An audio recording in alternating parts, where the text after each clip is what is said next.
తమ్ముళ్ళు మీరు వీడియోలు చూస్తున్నాను, మీ పేర్లు తెలియదు, మీ పేజీలు చూస్తున్నాను. అమ్మ పెద్దవాళ్ళు ప్రతి ఒక్కరు, నేనెవరో తెలియదు, మీకు ఆ పర్సనల్ తెలియదు.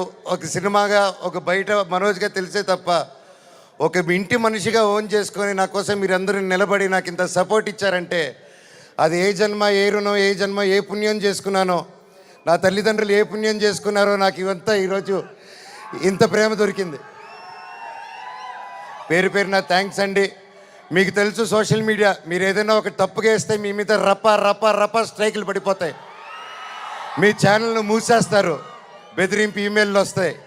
అయినా కూడా డోంట్ కేర్ అని నాకు నిలబడారు చూడు, అది చాలా మా జన్మకి.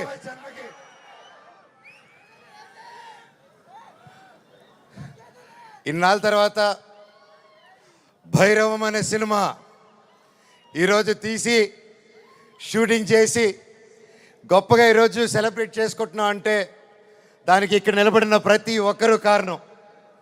ముఖ్యంగా ప్రొడ్యూసర్ గారు, రాధామోహన్ గారు, శ్రీధర్ గారు, మీరు ఎంతో ప్యాషన్. కాకపోతే ఇలా మేము గ్యాప్ ఇచ్చి మాకు ఈ మధ్యకాలంలో హిట్లు లేవు, నేను అప్పుడు కూడా పెద్ద పెద్ద గొప్ప గొప్ప సినిమాలు చేయలేదు, ఏదో నాకు నచ్చింది నాకు తోచింది ఏదో డిఫరెంట్గా చేసుకోవాలని చేసుకుంటూ వెళ్ళిపోయారే తప్ప అంతంత గొప్పవాడిని కూడా కాదు. అలాగ మా అందరినీ మా ముగ్గురిని చూసి ధైర్యం చేసి మీరు ఈరోజు నిలబెట్టి 50 కోట్ల వరకు ఖర్చు పెట్టి సినిమా తీశారంటే really sir, you are really great sir. నిజంగా అండి, ఆయన కోట్లు సంపాదించాలనుకుంటే ఆయన ఎన్నో బిజినెస్లు ఉన్నాయి, అక్కడే ఉండుంటారు. వచ్చి ప్యాషనెట్గా సినిమాలు తీయాలని చెప్పి ఈరోజు నిలబడి ఈ సినిమా కోట్లు సంపాదించే మైండ్ సెట్లు అయితే రారండి. సినిమా తీస్తున్నాం, సినిమాకి డబ్బు పెట్టారు, స్టోరీకి డబ్బు పెట్టారు. హ్యాట్స్ ఆఫ్ రాధామోహన్ గారికి, శ్రీధర్ గారికి.